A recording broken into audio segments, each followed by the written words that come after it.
ભાઈ જાપી તો તમે બુક કરાવ્યું છે? હા મેં બુકિંગ કરાવી. ઓટીપી બોલો. ઓટીપી. અરે એમ નહીં, મોબાઈલ માં જોઈને ઓટીપી બોલો યાર.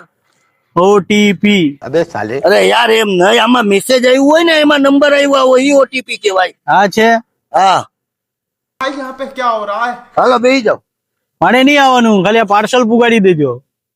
તો પેમેન્ટ કેમ કરશો? ઓનલાઈન પેમેન્ટ કરી દો. नहीं नहीं नहीं सारुण के यहाँ कुछ तो गड़बड़ है. रुको जरा, सबर करो. ऐसा मत करो मेरी जान. बोला धक्का मुक्की नहीं करने का. હલો હા ભાઈ. સાહેબ તમારા લોકેશન ઉપર આવી ગયું. પાર્સલ કેને દેવાનું છે? હા અહીંયા રિક્ષા સ્ટેશન છે. હા અહીંયા સામે જો કચરાની બે પેટી દેખાતી હશે, લીલા બ્લુ કલરની. आराम से लेने का. हाँ હા છે ને. એમાં એ થેલી નાખી દે. 4-5 દિવસથી કચરા વાળો આવ્યો નથી. આવા નમૂના બધા મારી જ્યારે ભેગા થાય છે.